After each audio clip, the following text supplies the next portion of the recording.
A warm welcome to Disky Talk with Leon. If you're tuning in for the very first time, I do ask that you please subscribe and hit that notification bell. If you've been a part of this journey, I hope you thoroughly enjoy this episode.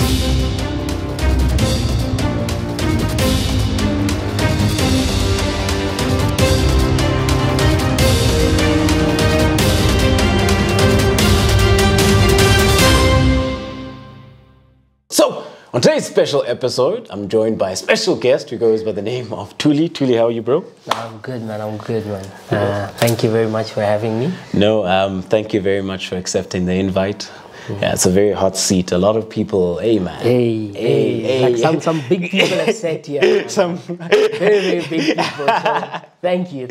No, it's a pleasure. I'm joking, man. It's a chill seat. It's a chill seat. So you know. Yeah. Everybody is welcome. My left-hand man instead of my right hand. Nah, I'm kidding. So, on today's episode, we discuss all things English Premier League 2021-2022 season. So, this episode then is a review of the season that has just passed. So, we do know that Manchester City are crowned the champions and they did win the league by 1 point. However, to kick it all off then, let's start with the disappointing things, you know. So, we'll start with... which team disappointed you the most this season and why? I think it's easy for most to answer this question. Even if you went on the streets and asked people what team disappointed them this season, I think I would have to say it's Manchester United. Yeah. I mean, you signed Varane, you signed Sancho, you signed Ronaldo. You know, you extend your manager's contract with 3 more years. So you think, you know, these guys are about to build on that. I mean, and also the previous season they finished second. Yeah. So you look at that and you're like, I guess they're gonna go for it or try be in the fight for the title or be in the top 4 race. Well, we all know how that ended. So for me, it's Manchester United because of that. And if I may add another team, I don't want to say Chelsea, but to a certain extent Chelsea, you know, because you went out and splashed 115 million euros on Lukaku. So that because you were lacking goals in games, and you have Tuchel. It's your first full season. Yes, he did well. He beat the point tally they got the previous season. But still, I feel like they could have done more. But for me, the biggest disappointment has to be Manchester United, though. Yeah, no, I definitely agree with you on that. You know, I definitely agree with you on that. You know, and especially considering then looking at how they started, you know, and also considering then that they did start then with a clean bill of health, especially considering then that over the years, a player like Pogba is a player who's, you know, one has always felt that he's very inconsistent and you just wish that he could stay fit. You know, and how they started, you know, it looked promising. And when you mentioned Varane and you mentioned Sancho, you know, because in previous seasons, one always felt that, you know, Manchester United are a striker and a centre-back away, a world-class striker, a world-class centre-back away, and maybe a playmaker or a winger, you know, just 3 players away. And they go out and get those 3 players and... yeah, they can't even finish top 4. So that was quite disappointing, you know. But from a different perspective, I think a team that disappointed me would be Leeds. I was very disappointed, you know, especially considering then the season they had last season. You know, I thought that they really would kick on, you know, but yeah, they just weren't able to kick on. But to a certain degree, I could also pardon them because of the key injuries that they did pick up. You know, I mean, at some point, they were without Patrick Bamford, they were without Phillips and Cooper as well. That is their spine, you know, 3 very key players, you know, and also then a bit disappointed with regards to how naive Bielsa was at times with regards to his approach. You know, I felt that was something that he could have looked to tweak a bit, you know, but I mean... luckily, they did survive the drop.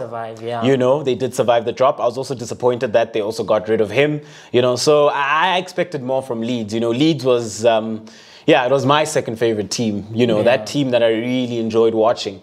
You know, so I could say they were a bit underwhelming. You know, so hopefully next season they will be able to, you know, under Jesse. Look, the thing is, Bielsa's football is unsustainable. It was unsustainable for me. What he did in his first season in the Premier League, I was like, good on you. Yeah. You understand? But the amount of goals he concedes in a game and within a league campaign, that was just ridiculous. Yeah, you know? it is. So it got to a point because they score goals, but they also concede goals. Yeah. So for me there, I'm like, you have a young goalkeeper in goal. So either for you to be able to continue playing this football that you want to play as Bielsa, you could have gone over and continued, what's this thing?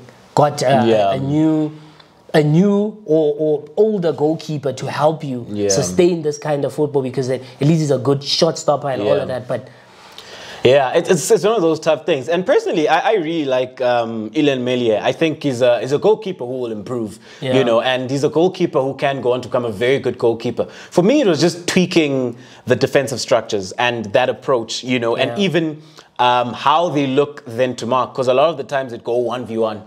You know, and the problem then is that when you go 1v1 and you play against a ball-playing side with the centre-back who progresses the ball, that's what will happen a lot of the times, you know, where you find that, for example, one of the centre-backs, the opposition centre-back, would be progressing with the ball, for example, and because now they've gone 1v1, a lot of the times you find that he's free. And once one of Leeds players decides to actually go and engage him, that opens up another pocket of space. It's one pass and you've broken the whole structure. And a lot of the times they would concede like that and they were just too open, you know.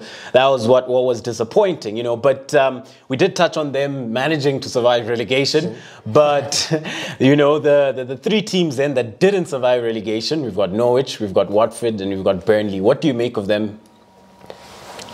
We appreciate Burnley. Thank you for your service for 6 years in the Premier League. Tough more, you know. That was a very small ground, tough place to play at for most teams. Sean Dyche literally drilled those players to play negative football, as some would call it, you know, park the bus and just Chris Wood play the ball to his chest. You know, let's play off the second balls and stuff like that.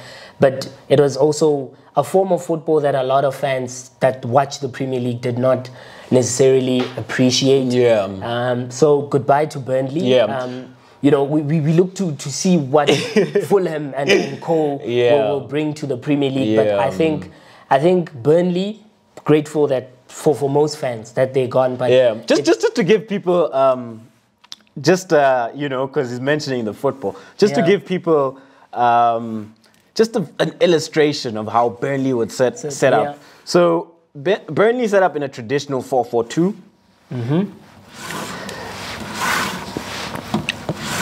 And when you look at their 4-4-2, there was only one creative player, and that would be McNeil. You know, who'd come off the left-hand side. He was given then, obviously, license and freedom to roam in, you know, infield at times. He was the more creative one. But, you know, the rest of the players are very hard-working, industrious. You know, it looks like they've got forklift licenses.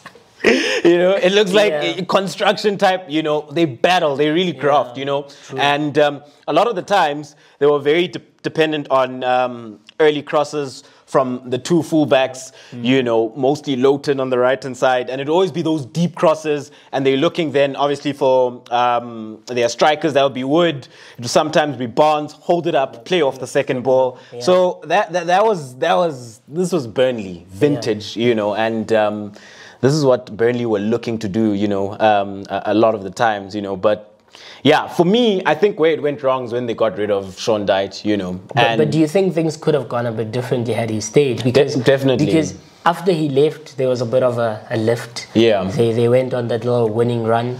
And then Turf Moor believed that they could survive. I mean, they took it to the last day. They could have been relegated 3-4 games ago. You know. So I don't know. I think Sean Dyche had to go at some point, but I think they could have done it at the end of the season. You know, it's been like, thank you for the service for 9 years. I mean, he was the longest serving manager in the Premier League. So after 9 years, thank you, you tried, but it's time to go now. But what happened. I mean, this is like, what's his name's, bringing Steve Bruce into the Premier League back and your Sam Allardyce type of football. So now managers have moved on with the times. So hopefully when they come back up, there'll be something different. Something different. So the reason why I feel that he could have done something, because been there, done that, got the T-shirt. He's also a very experienced head, and I think also them, losing Chris Wood, I think that was also a big blow. Especially at that period. It's a very sensitive period to lose players in January. But the other two, you've got Watford, you've got Norwich, which are seeming to become yo-yo clubs in a sense, because in the past couple of years, they've been Premier League Championship. What do you make we'll start with Norwich? For both clubs, I think their ownership need to look at the way they run their football clubs. Because I think that influences what happens. They are very hot-headed. They can fire a manager. If you win today, they fire you tomorrow. After winning. I mean, the Norwich manager had just won their first game of the league, and then the following day he was gone, and a week later, a manager who just got sacked by Aston Villa, Dean Smith, is through the door at Norwich now. So for me, it's and also they invest, but I think they don't invest in the right type of players, within their squads. Because you look at a Norwich, you're like, how long will the manager be there for? So is this the player you're bringing in? Is it a player for the coach, or a player that the owner wants, or that the owner thinks is going to work? You understand? So it's such a hostile environment even for managers. Also for me, with Watford, why would you bring in Roy Hodgson? Like, why? That made no sense. The man was basically enjoying his time at home with his grandkids, and you pulled him out of that. You're like, hey, come coach us and try get us out of a relegation battle. Come on, there are managers out there, young managers that could. Because also for me, it was unsustainable, because they're going to the championship, not with Roy. They're gonna get another manager again. You understand? Dean Smith can go down with Norwich and bring them up.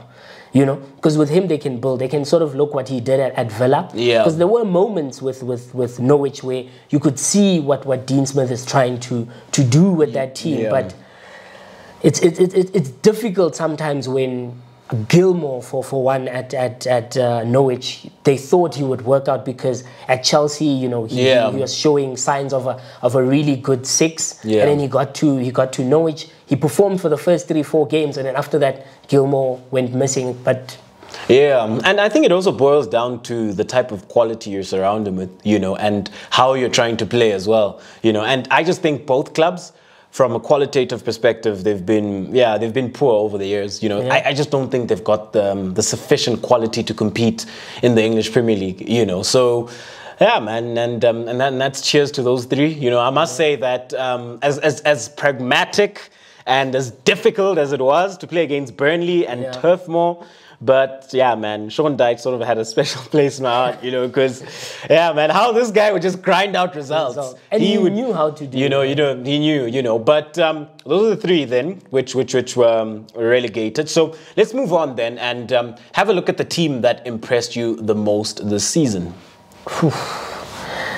Obviously, I don't want to talk about the two teams that took it to the last day.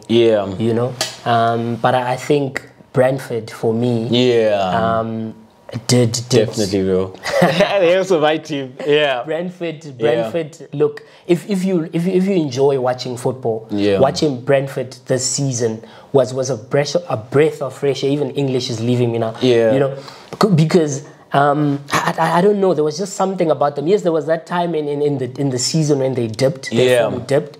But the start against Arsenal, what they did against Arsenal, shocking Arsenal, and people are like, okay, maybe we should take note of Brentford. But I think how the manager used his players, and even the players, Tony, especially Tony, because a lot of us thought they were going to play sort of route one type of football, give it to Tony, lays it off for his teammates, and then they eat off second balls. But they were actually playing soccer, like it was proper football, and you enjoyed it as a fan. So for me, they were the one team that proper, I want to say, impressed me this season.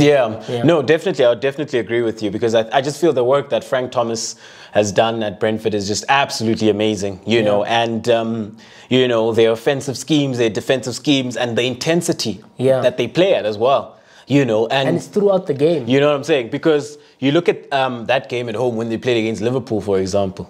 you know, and the intensity of that, and knowing how high of an intensity that Klopp and Liverpool can maintain, and Brentford were able to match that, you know. So when I look at them, they're very fearless, you know. It's just going to be interesting to see how do they go about things, you know, because you do always know that there's second season syndrome, you know. So just seeing how they go about things in the window and how they look to re-strengthen, you know, because I wouldn't be surprised if they lost a couple of players, you know, especially considering how some of them did very well within their first season within the English Premier League, you know. So yeah, it's going to be very interesting to see how they kick on. And I think a great touch was obviously seeing Christian Eriksen. You know, that was great. He had a big impact on that team, because I mean, he came into it in a point in the season, I think Brentford had gone a bit flat. And he came in there and applied himself and showed people that there's a player here. You know, I'm still up to it. You know, even though my heart gave up a bit on me at the Euros, but I'm still here. You know, so I think from that also, because now they have to replace him because he's leaving. Because I don't think he's going to extend. You know, so they have to replace a player of his quality. Now, with their budget, that's going to be a bit difficult, because where do you get that in the English market? And also, you know, players are quite pricey, especially around Europe. So they have to be smart there and try maybe replace him with like 2-3 players. You never know. It's going to be very interesting. But I've always liked how Brentford have taken to recruitment over the years, even when they're in the Championship, how they did it. They did very well. So I do trust that they've got, you know, sufficient quality and caliber to be able then to recruit the right type of players, even from Championship, and how they discover, you know, some of these players and the money ball approach that they use as well, you know. So so I would definitely agree with you on that one, that Brentford is a team that impressed me the most. But let's move on then, and let's have a look at the top 4, you know. And so we do know that Manchester City first, we've got Liverpool at second, and then we've got Chelsea at third, and then we've got Tottenham. You know, so we'll start with the teams from London. We'll start with Tottenham. What do you make of their season, and how Conte was able to come in and ensure that they finished off very strongly? I mean, this almost turned into a disaster of a season for Levy and Spurs. Almost eggshells on their face and all of that. But, you know, getting rid of Nuno. You know that match between Manchester United and Spurs, the El Sequico or whatever, however Twitter called it. You know, Spurs got the better deal out of it. You know, because Ole stayed for about another 2-3 weeks, and Spurs got rid of Nuno, and Spurs replaced Nuno with the best manager available at the time, other than Zidane. You know, and look. For me, with Spurs, I think there was a time with Conte Spurs, I thought it wasn't going to work out. Especially when he was lashing out in the media, because I was like, you see, this is why I didn't want him coaching my football club, because there's this side of Conte that I don't appreciate. But I think that actually helped, because he literally stood in front of the media and said, I don't think I'm good enough. You know, I don't think I'm good enough. Maybe I shouldn't be here because I'm a winner. You understand? And I think the players took to that, and that reaction, because from the reverse Spurs psychology type of thing, I don't know if he did that intentionally, or if because it looked like he wanted to leave. He did. For a second there, I was like, okay, he's out the door in the summer, or he's going to ask Levy tomorrow, please, can I leave? You know, and from there, Spurs started kicking on. Harry Kane developed into another, basically the Harry Kane we saw under Jose Mourinho, where he slots in deep and plays like I don't know. So let's just set it out. So how Spurs play then? It's in possession. It would be a 3-4-3. Out of possession, it would go to a 5-4-1. So in possession, that was that. And like you mentioned, there was Kane up top, you had Son, and then Kulusevski, who they brought in. And that was their front three. And you're still mentioning Kane. You know, then Kane would drop in deep. Which would allow the space in behind for, So plays in balls for either any one of his two forwards in Son or Kulusevski, you know. So it honestly, like, I don't know. And also Reguilon for a better part of the season, I was like, I don't think you'll make it under Conte, because you know, the wing back position to a certain extent, you could see the man was tired. Yeah. You know, halfway through the game. But I think he adopted, and the signings Spurs made in January, they helped a lot. You know, Bentancur, man. Yeah. For a second, I thought man was finished. I was one of those people. I was like, Juve, why are you bringing this guy finished? Yeah. Just you wasting money. Spurs proved me and a lot of people doubters wrong. Yeah. Christian Romero at the back. Yeah. What a rock he's been for. Because they Romero, started Dyer as well. The partnership that they've developed. They started you keeping got Davies. Those, you know, Lloris extending his contract. You know, they started developing a partnership that now established clean sheets. Yeah. Now no one's scoring against Spurs. They're a very difficult team to play against. And there was sort of a bit of Spurs became brave. Yeah. You know, under Conte. You know, so sometimes I mean they went to Anfield and gave Liverpool a game. You understand? Etihad Stadium. 3-2. You know, so you see though, and that's exactly what Conte puts in a team. You know, he will build that. And look, and you speak of them being difficult to break down. So this is Spurs' shape out of possession, and this is what's phenomenal about how tactically and defensively disciplined they become. You know, because these guys would go to a 5-4-1. You know, and what becomes key then is how then they look to manage the lateral and vertical spaces in between the lines. So it becomes very difficult for opposition to break them down. It becomes very difficult for opposition to play through them. A lot of the times they're forcing opposition to go wide. Once they do go wide, then you're faced with two players out wide. Then you're forced to go back. It became very difficult to break down this Tottenham side. So much so that at times you find yourself overcommitting. And that's what happened at the Etihad, where Manchester City would overcommit. That would help then Tottenham be able to find that space. But what's even more impressive then about this Tottenham side for me is how then, when you look at Conte, he's able to apply sort of, I would say, hybrid tactics in a way to be able to overcome certain opponents. So against Manchester City, for example, what he did very well is that he looked to build up from the back. He looked to build up deep from the back. But once that ball worked its way into midfield, he looked then to use qualitative superiority to then isolate players. So ensuring that Kane then was isolated a lot of the times with his centre-back, who Laporte would come, and then you then have that space for Son in behind. And some of those things, for me, you know, are key aspects of what make a manager really, really good. You know, that's the difference between good managers and elite managers, because he knew what he had to do against Manchester City. Against the Norwich, he knows that he has to keep more ball possession. So he has to tweak the approach a bit. So for me, with regards to how versatile he is from a tactical perspective, you know, just phenomenal. And in the beginning, I felt like it was touch and go type. You know, square peg in a round hole. Because you look at Conte and then you look at this Tottenham squad and you're like, I don't know. But you look at Kane, you look at Son, you look at Kulusevski, for example. You had Lucas Moura coming off the bench. You know, there's Bergwijn as well. So he also played a big role for him also. Yeah. So you've got those players who could come off the bench and ensure that they could affect the game. And I mean, you look at Son and you look at Kane, their partnership just, you know, continues to flourish. You look at Son, who's managed to equal Mo Salah, so therefore you're also in the golden boot. With no penalties. You know. Because his form also was a big plus for Conte, because that's also what helped Spurs win games, you know. Kane sacrificing himself in certain aspects of, you know, of his game. Rather than scoring goals, he has to drop, you know. And I refer to him as the perfect sort of 9.5, because, and I say a 9.5 because a 9 with the attributes of a 10, you know. So he can drop, he can play as a playmaker. And like you say, man, that space which is in behind for them to go, you know, and, you know, some of that swift offensive transitions and counter-attacking football was great to see. Like literally one touch movement, just pop, pop, pop, pop. And they're in behind. So I'm really happy for them. You know, it's going to be interesting to see what happens in the summer.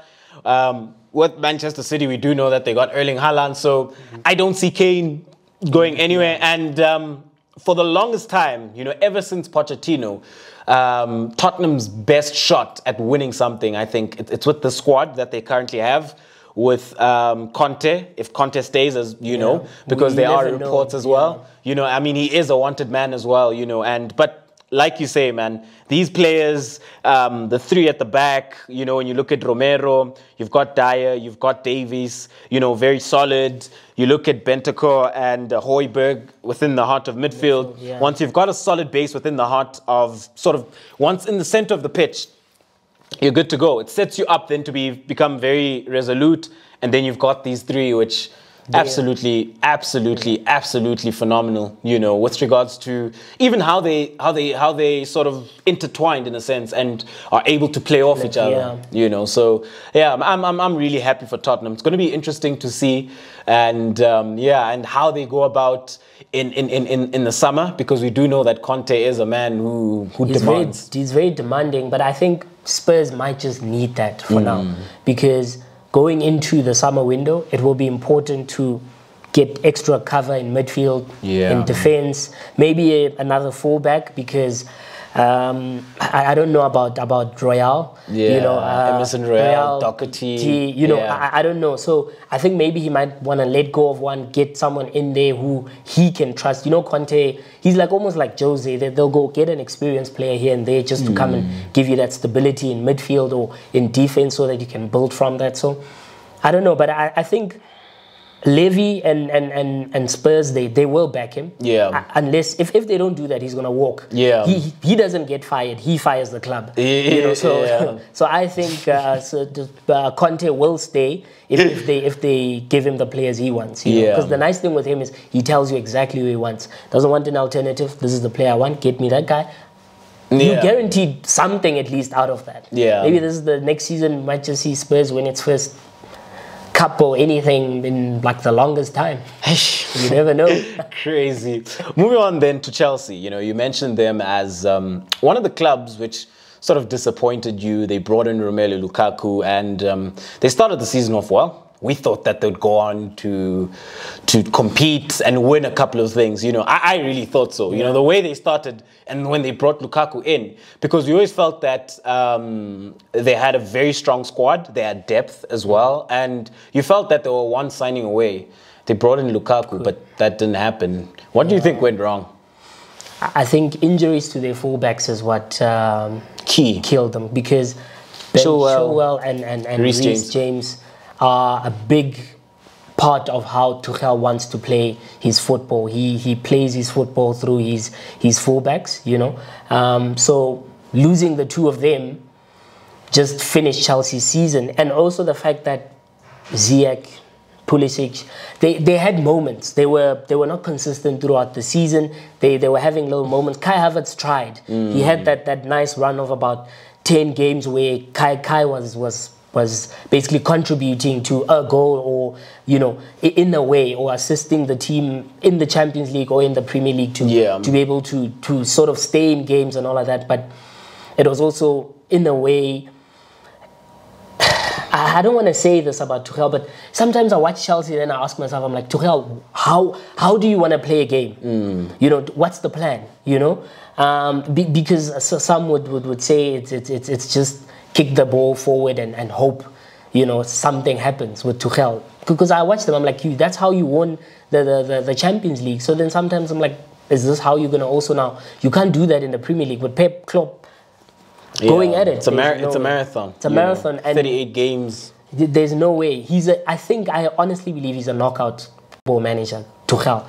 In the league, it's tough for him. He can't because even his in-game management sometimes, the subs he makes, you're like, why would you make a sub like that, you know? Times he played, what's his name, Loftus-Cheek as a wing-back. It worked in that game. He tried it. Jorginho, he couldn't fix his midfield. Kovacic was giving him his best game. Then the next week you see him playing Kante with Jorginho. Like, there was a lot of chopping and changing. Saul didn't live up to... We all knew that sort of Saul was sort of drifting away from the player he was at Atletico 2-3 years ago. He came to Chelsea and showed why Atletico loaned him away. You know? And I think it also doesn't help his case coming into... You know, when you come into... take Saul, for example, and Saul Niguez, and take him to a Liverpool or take him to a Manchester City, a team which is much more structured, much more organized, you know, he would look like a better player because there's much more organization. But now you mentioned a pertinent point with regards to how Tuchel is still he was sort of tinkering at times, trying to figure it out. So if you walk into that environment, you know, not to speak on his behalf because he did have some poor performances, you know, he did, you know. However, the system and the environment you come into, that also plays sort of a huge role in a sense, you know. So yeah, man, I don't know. I'm very disappointed. It was a very underwhelming season. Very. For me, you see, at the heart of midfield, the moment I saw that he's struggling to fix this problem, I already started concluding that Chelsea won't be able to have that impact or that effect against opponents. They won't be able to basically roll over them. You understand? Because like you already pointed out, Saul got into a Chelsea midfield. He didn't really know exactly what is expected of him, you know. And the fact that also, let's be honest, they were not playing to Romelu Lukaku's strengths. They wanted him to play, I don't want to say a running game, but it's like he wanted Lukaku to play almost, because it's the same thing like Werner. He doesn't know what to do with Werner. Werner is shifting all over the field in front, in the front line. He sometimes is on the left, sometimes playing through the middle. Sometimes then he plays Kai as a false 9. So you like Tuchel decide, you know. So Romelu also struggled because he himself also was in a Chelsea team where he didn't know what the coach wanted from him. So now for me, I look at it and I'm like, this was his first full season. Next season, Pep Guardiola already improved his team with getting Haaland. What's his name? Klopp got what's his name into the winger, Luis. Diaz. He got him in there. So now you look at it, you're like, and Klopp is probably going to buy someone again in the summer, either a midfielder to replace Milner, you know, or another forward, because apparently they're like interested in Anthony from Ajax, you know. So you look at that and you're like, okay, Tuchel, you're going to be given money once your ownership has been sorted. So what are you going to do? How are you going to sort out this team? Jorginho doesn't want to be there. Kante also, in a way, he's in the last year of his contract this coming season. So there's a lot of players that are not settled in that team too. Werner is going to be looking, he could possibly be going to Bayern if they were looking for, like, say, let's say a forward, because Lewandowski might just leave. So now you'll be looking at those problems. Ziyech never lived up to the hype. So Pulisic in and out. There's a lot of players, they're about to lose their entire back line. So, because Rudiger, Aspilicueta, what's his name? Alonso, they're all leaving. Christensen, they're all leaving. So you're like, what's going to happen here? You know? So I don't know. I'm a bit worried for Tuchel for next season. Same. Because this mud football of his got him the Champions League into all the finals that he got into, but it's not sustainable once again in the Premier League, you know. And I know I use the word sustainable a lot, but it's very key. And I think the only man at this point currently who, given a full season and given a chance to go into the window and strengthen that Tottenham squad, I think Conte is the only one who can really have a go at Klopp and Pep. And I say that because what becomes key at going at them is if you're able then to be consistent with all your other games and you're able to outsmart them when you go to the Etihad, you know, when you go to Anfield, you know, when they come to you, you know, and you're able to pick up points against them, and you're able then to ensure you're consistent against other teams within the league, that gives you the best possible chance, you know. And speaking then of Pep and Klopp, you know, what do you make of them? Because they finished, you know, top 2, so we know that Liverpool finished second, and we know that Manchester City finished first. But let's have a look at it from a broader perspective. You know, let's factor in the amount of years that they've been going at each other. You know, what do you make of their ongoing, you know, rivalry? I want to use the word rivalry, but it's like a war. Bromance. Yeah, it's also bromancy, because they're not like a Wenger, Jose, Sir Alex and Wenger. You know, it's more bromance because they embrace each other so much. But I think it's because they look at each other and like, you make me better. You know, Pep goes to sleep at night and he's like, that guy. That guy, you because, know? And I love that you say that, because let's look at the past couple of seasons. You know, there's been, because I stand to be corrected, but currently at this point, and having gone head-to-head over the years, at some point they were separated by 1 point. Yeah. Currently now, I think it's still a point, if not a couple of points, that separates them over their tenure of them going at each other. Yeah. Do you understand? So that is crazy. Also thinking that the 2 times that Liverpool were able to finish on plus 90 points, one with 97 points, they didn't win the league. Yeah. City won it with 98 points. The second time, Liverpool finished on 92 points, City win it with 93. So all of that to me is just like, yeah, it is. What do you make of it? What do you make of it? Pep and Klopp going head-to-head with Manchester City and Liverpool. I think they currently both have the best managers in the world. Currently, they have the best football brains in world football, managing their football clubs. And, you know, to a certain extent, I look at it and then I'm like, they're fortunate, one. I am fortunate to be watching... In this generation. In this generation where I'm watching these 2 great football minds go at each other. Yes, I watched Wenger, I watched Ferguson go at each other, with Jose in the mix sometimes. Ancelotti came in and, you know, but I think with Klopp and Pep, like I said earlier, they improve each other. You understand? Because it's like the other day I was reading and I saw when Klopp arrived in what's his name, when Pep arrived, his first season, I think he got 66 points when he finished 4th with Manchester City. And people were all obviously writing him off and saying, finished, you know? And I mean, I think Klopp at that time finished just above him with like 70-something points, if I'm not mistaken. If I am, I apologize. Numbers.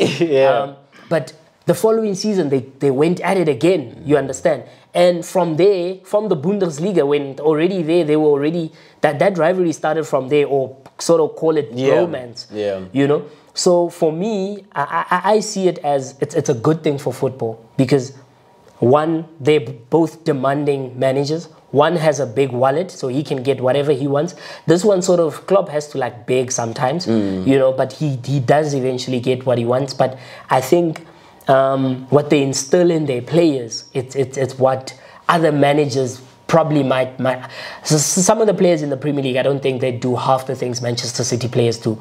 I watch a Bernardo Silva, I watch a Gundogan play every week, and Bernardo Silva runs plus 12 kilometers in a field each and every game. He's off the ball, work rate crazy. Insane. And you know what's the craziest thing that people don't notice, right? So quickly illustrate something. Manchester City play with the 4-3-3, right? Yeah. But whenever they do press, they would press with the front 2. So De Bruyne would join, right? Yeah. And then obviously then you'd have Rodri, who's isolated. Bernardo Silva would drop. You know, and whenever then they do look to build up, Bernardo Silva would also drop. When they look to attack, Bernardo Silva is sometimes one of the furthest forward, you know, and he's looking to break into the box. He's looking to contribute. Whenever then there are defensive transitions when they've lost the ball, one of the first guys to press. Whenever they bypass the first line of press, one of the first guys to chase back. So the work rate is just absolutely phenomenal with Bernardo Silva. It's crazy. And I mean, for that, Pep is fortunate that Bernardo is not a player that gets injured a lot, because of the amount of work he puts in on the field. You'd think, you know, at some point his legs would give in or something, but the guy's always available for him. Even though there was a funny time where I was like, Pep, why are you not playing him? You know? Like, especially also Gundogan, like especially this season, his role was more come off the bench and have an impact on the game. I mean, he did it today. Came on, scored 2 goals and won Manchester City the Premier League title, you know. So you look at stuff like that. Sterling, you know, one of the few players that have scored 100+ goals under Pep, you know, and that doesn't just happen in the Premier League. You understand? So for me, it's what they instill in these players, the work, and also we were having this chat off air. These guys are intelligent. They recruit some of the best players around the world that also can apply themselves. The coach doesn't have to tell them everything. You understand? I mean, Pep Guardiola in his team has a Joe Cancelo who plays as he can play on either side of the flank as a fullback. Yeah. And sometimes he plays inverted as a whatever he wants him to. Yeah. He's like a right back or left back that plays as a 10. He's a creative right back. And then you're like, what do you mean? You understand? People watch Trent and they complain about Trent in a club team. They like his output going forward is way better than what he's supposed to do. His job as a defender. But that's also application of what the manager wants. You understand? So and how the manager sets up, because this is the thing. Liverpool same 4-3-3. So on the right side of midfield, they'd set up with so a lot of the times you do know that their forwards would come in, their inside forwards, and you'd have Trent. And on the right side of midfield, you've got Henderson. Who then goes the other way whenever Trent has obviously, you know, vacated that space. And the nice thing about Trent is this season, we've seen him starting to invert a lot more, just like João Cancelo, with Salah sometimes looking to stick wide. And like you mentioned, man, you look at João Cancelo, you look at Trent, and I'm thinking, my God, these guys are some of, you know, not just the best fullbacks, but some of the best footballers within the league, you know, just as a pure just footballer, and what you can do with regards to your technical ability with the ball at your feet. And the thing is, I think that's what other teams like. You understand? And also, I mean, in Klopp's team, another thing I'll mention for him is he has players that have worked. Those guys will put in a shift. And what I like about it, bro, irrespective of how talented they are, look at Luis Diaz who's come in. His work rate is phenomenal, you know. And a lot of players, the general consensus around world football is the more talented they are, the less going the other way they'll give you, the less dropping they'll do, you know. But we do know that that isn't always true, but it's with a lot of the talented players, you know, and how then the modern game is also developed. It requires you, irrespective of how talented you are, to track the other way. But Luis Diaz off the left-hand side, and how he's just come in and he's fitted in like a glove, like, oh my God. It's the same like Jota, when they got Jota a year before he came.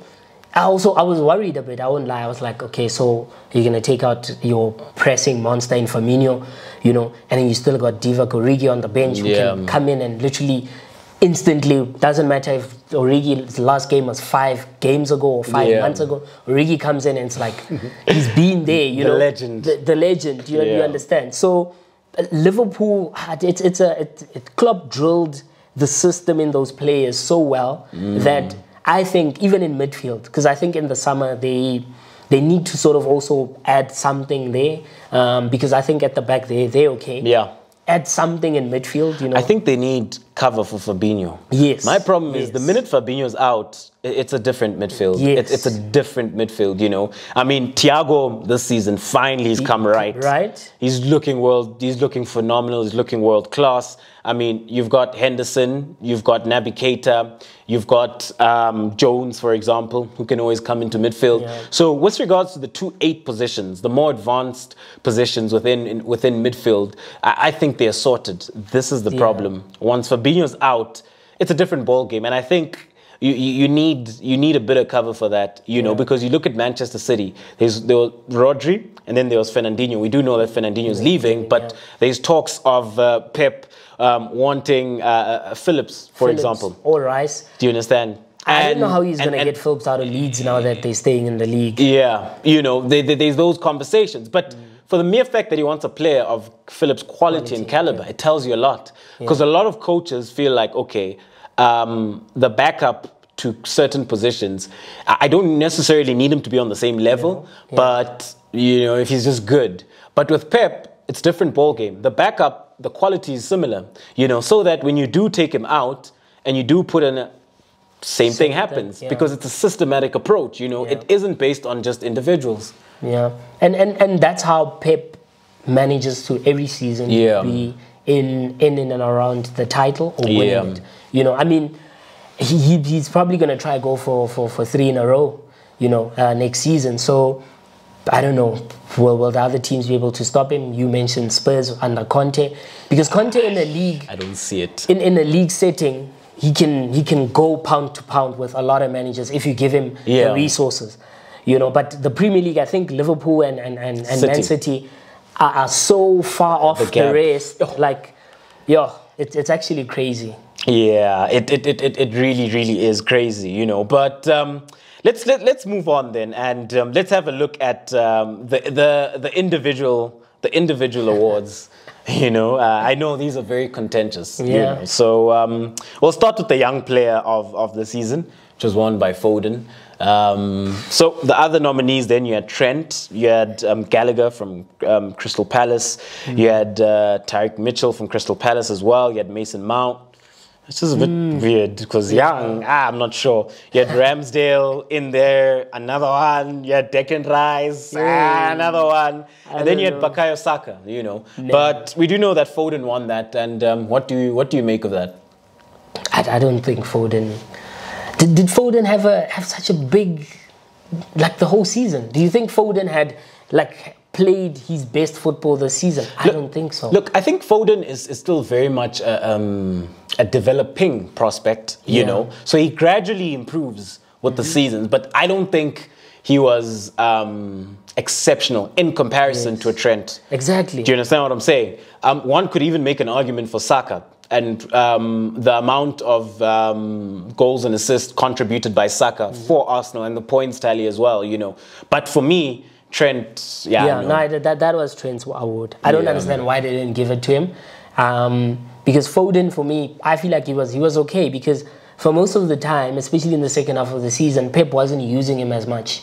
You understand? He was coming in second half as an impact player. Yes, he would have that impact, but to win Young Player of the season. Okay, I'll ask you a question after reading out the rest of these individual awards. The next is on the Player of the Season, which went to Kevin De Bruyne. KDB. So yet again, you have Trent Alexander-Arnold. You've got Bowen from West Ham, who I think he had a great season. He really did. You know, this man contributed with double-figure goals and assists for West Ham. You know, and I think he had a very good season. You have Cancelo in there, you've got De Bruyne, you've got Saka, you've got Salah, you've got Son, and then you've got Ward-Prowse as well. Kevin De Bruyne winning it. What are your thoughts? The thing is here, Mo Salah was supposed to win it. He had a great first half of the season. I agree with you, bro. You know? Kevin De Bruyne in the second half of the season, or let's say from 2022, he scored some important goals for them. I mean, that hat-trick with just his left foot. What a player. You know, so for me, I'm like, I don't understand. What did they solely base it on? Because I think De Bruyne had 7 assists, 15 goals. Yeah. Mo Salah had 13 assists, 23 goals. So... Nah, I think Salah should have won it. He should have won it. I think he should have won it. You know, his impact alone, you know, and also then take into consideration, right? Those are 36 goals and assists, you know, and you also look at that, it's a 38-game season. You know, and Salah didn't play 38 games, you know. Because he went to AFCON. And he got, you know, the injury picked up. Yeah. So considering that this man was averaging a goal involvement basically every game. That is just crazy. So the thing is also, when he came back from AFCON and that little injury, and he wasn't the same player. You know, that flair, because Salah was walking on water in the first half of the season. I remember against Manchester City. Yeah, when he dropped Bernardo Silva on the floor. And then he goes and he does it the next week at Watford. Vicarage Road against Watford. You know, same thing. Goal. That Mo Salah, for me, I was like, he's on fire. Ballon d'Or shouts they were coming out of my mouth at that time, you know.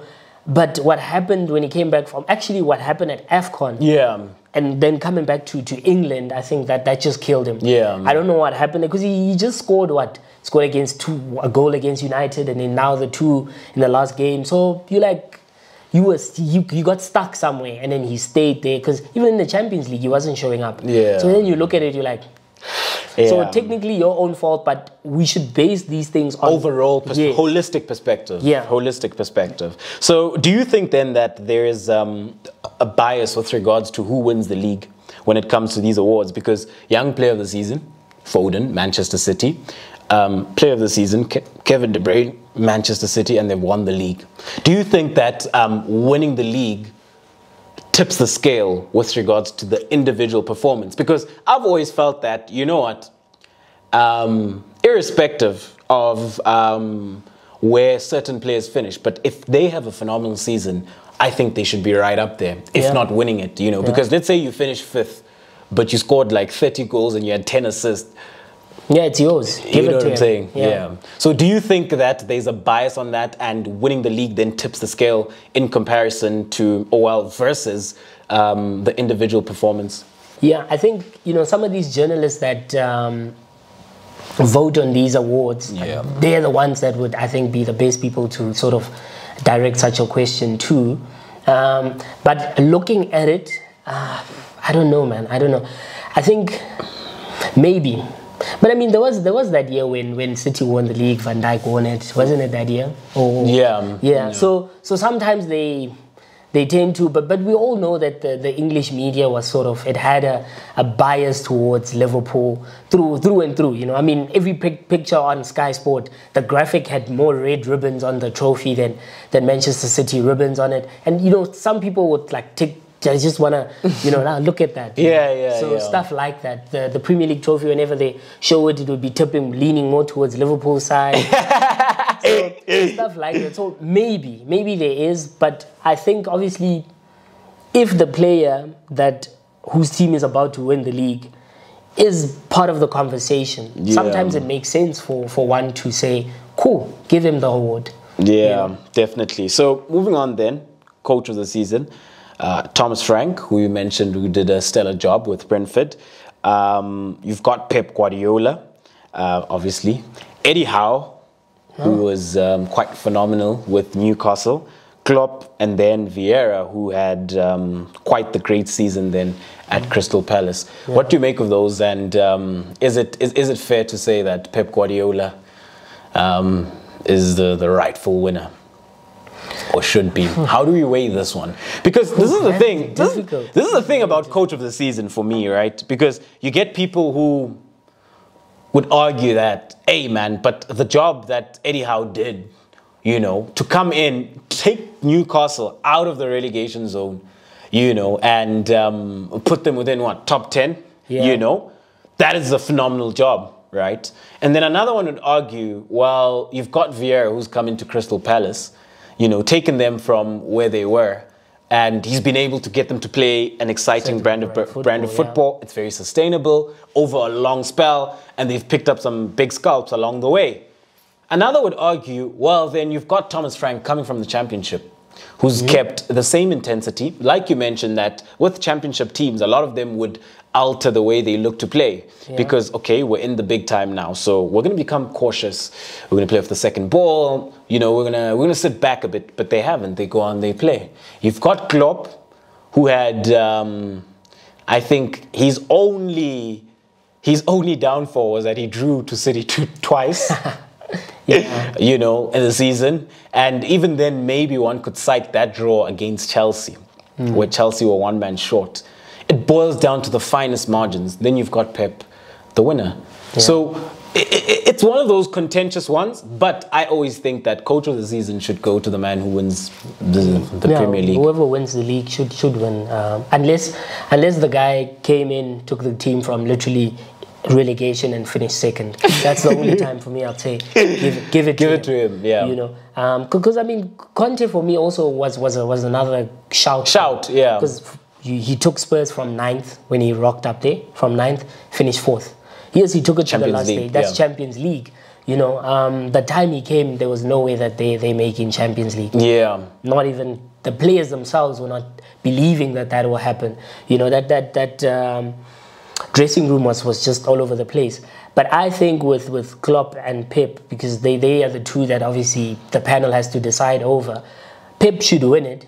Yeah, because for me, you just can't give it to Klopp. Giving it to Klopp, why? Why? You understand? Because he pushed Pep. This sounds. He recovered how many points? 10 points to get close. Yeah, this sounds crazy, you know. But I think a lot of people would be a lot more comfortable with a Thomas Frank or Eddie Howe or Patrick Vieira winning it over Klopp winning it more than a Pep. Yeah. Because I say that because if like you mentioned, giving it to Klopp just wouldn't make sense to me.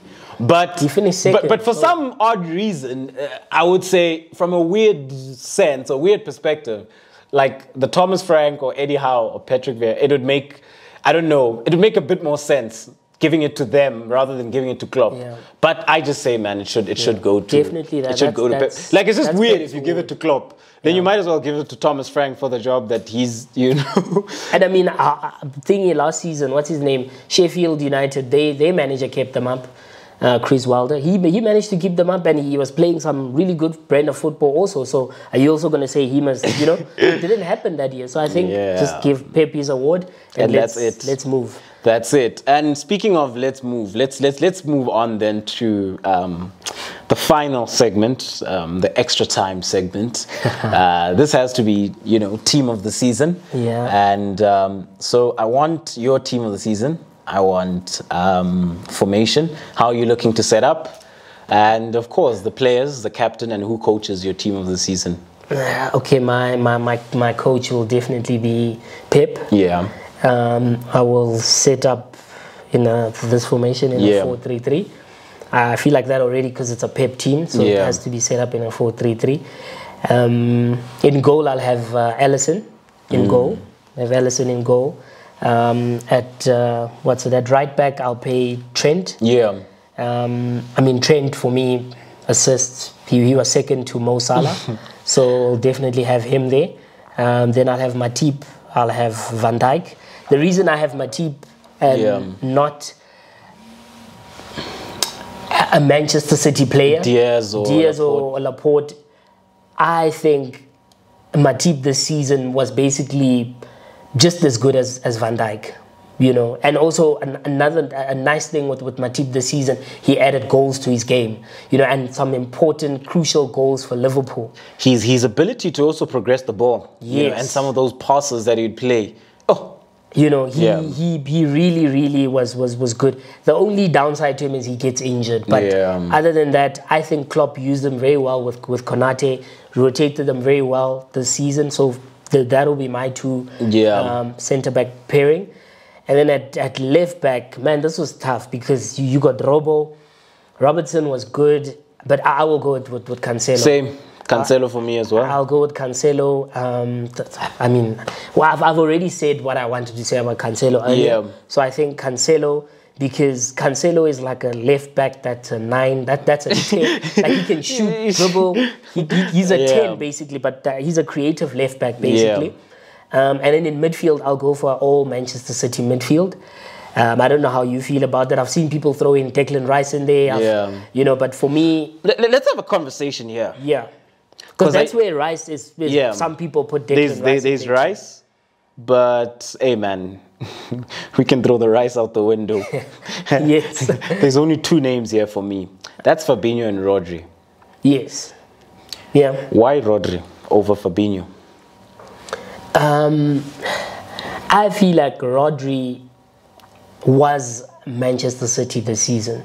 Without Rodri, you could see the difference in the way they play. He was the shield. He basically was the link between defense and transitioning the ball forward for Manchester City. And I think also the fact that, I mean, look, in the last game of the season, he scored a very important goal. And it's not just because of a goal today that I put him in my starting 11. It's the consistency throughout the season and coming up with important goals generally. I think he has the most tackles in midfield in his position this entire season. So also that, meaning he's close shot for Pep, you know. So these two guys that I'm about to mention for Manchester City were allowed to apply themselves because of the hard work that he put in. And also this guy, you know. I feel like he had the most underrated season in the Premier League and no one said anything, gave him shouts of Player of the Year.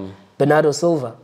You know, I think without Bernardo Silva, Manchester City sometimes loses some of those games that were tight, you know, and some of those games that they won comfortably because of the work rate from him, you know. It allowed guys like Kevin De Bruyne, either Foden, Grealish, or Jesus or Riyad Mahrez to just play their game, you understand? So for me in midfield, I'll play KDB, Rodri, and Bernardo Silva. That's my midfield three. I don't know about you. You know.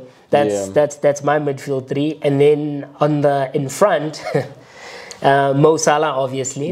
Mo Salah. I'll put in Son on the other side, and then through the middle. I know this one is going to be a conversation starter. But I'll play. Look, I'll play Ronaldo. Cristiano Ronaldo will be my striker up top, because I think especially in the second half of the season, he started the season well. Then he had those 10 games where he wasn't scoring, you know. But I think second half of the season under Ralph, where a lot of people wanted him to press and all of that. Towards the later stage of the season, he started applying himself very much to the game, showing people that, you know, because people were like, he's finished and all of that. But I think he really showed that in a team that works, he can work hard.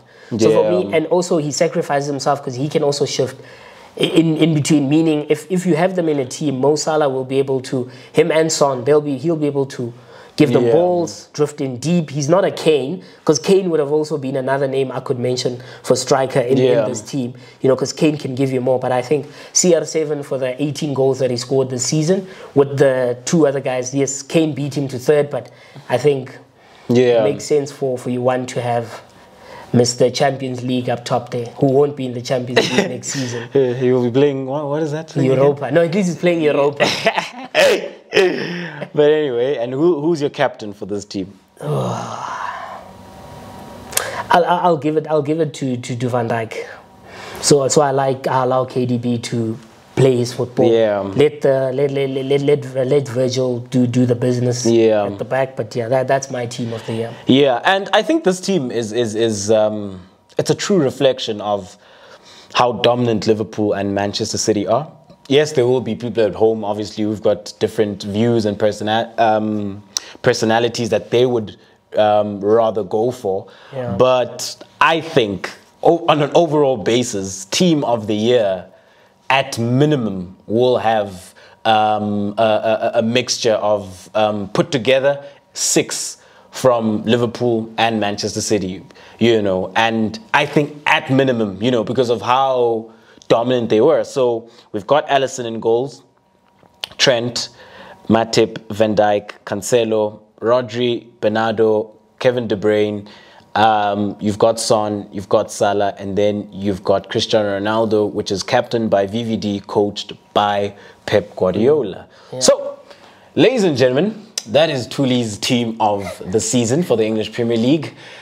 Please do let me know, what is your team of the season for the English Premier League? And of course, you know, do tell me, what did you make of this season with regards to the English Premier League and each and every single segment that we went through? And most importantly then, that Manchester City versus Liverpool rivalry that we have seen over the years, which I think will only continue, especially considering then that both coaches have extended their contracts. So, ladies and gentlemen, if you did enjoy this one, please do subscribe, hit that notification bell, comment, like, share, and give me a super thanks as well. So, Thuli, thank you very much for coming through, bro. Thank you, brother. Thanks for the invite, man. No, I thoroughly enjoyed this episode. You know, I think we really went into depth, and we had a bit of everything, really, with regards to what happened with regards to the English Premier League, you know, and just looking forward then to seeing what happens, you know, going forward. And speaking of going forward, you'll definitely get more invites, you know, as the transfer window progresses and as we near the start of the league again, and just us looking at different transfers and how certain teams are looking to strengthen, and potentially and possibly have a preview of the next season, you know. But for now, it is what it is, and thank you very much for tuning in to another special episode of Disky Talk with Luyolo. It is Luyolo. This was my guest, Thuli. Signing out.